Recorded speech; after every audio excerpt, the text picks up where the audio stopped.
Hi, I'm Kim Stafford, and I've got 5 minutes of top tips for how to use questions to get farmers thinking.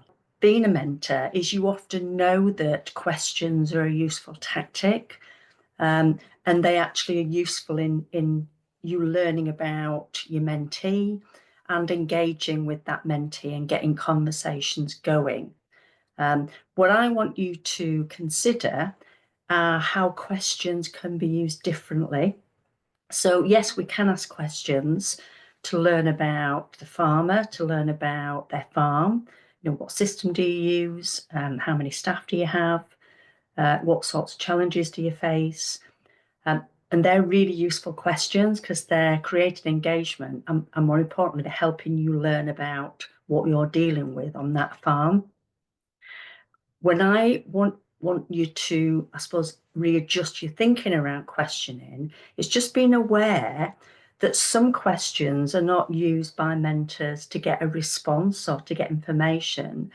They're often used to just get the farmer thinking. I call it light bulb moments, where you're getting farmers to just consider things, maybe have a little bit of time to stop being task focused and think about not just what they're doing, but why they're doing it. I think we're all aware that sometimes we do things and we just do them on autopilot. Nobody's ever asked us really to think about why we're doing them. So, questions that get farmers thinking can really sort of open minds up and get farmers to consider different ways of working.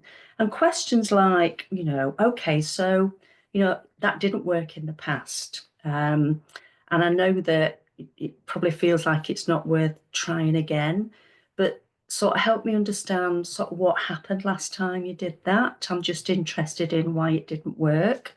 Or questions such as, well, what did you learn when you tried that? What might you do differently next time?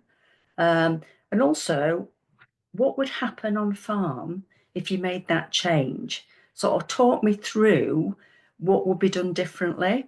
So, what would people be doing differently in their jobs? How would that affect how your time is used?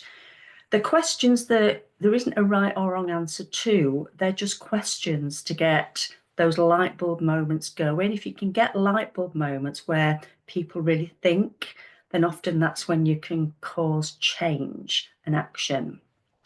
One last thing to consider is sometimes also when people are a little bit bogged down, they're overwhelmed, they're a bit busy, and you ask them to talk about problems and issues they've got, they can get bogged down in problems.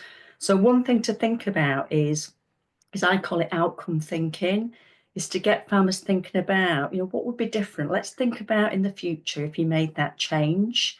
So almost describe what that would look like. Help me understand what you're wanting to be different or better.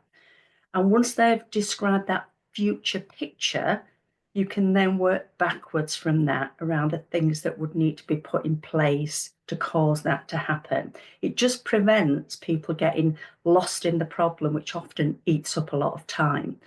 Um, that's enough for today. And also, I've got a handout that goes with this to support the messages. So I'll speak to you soon.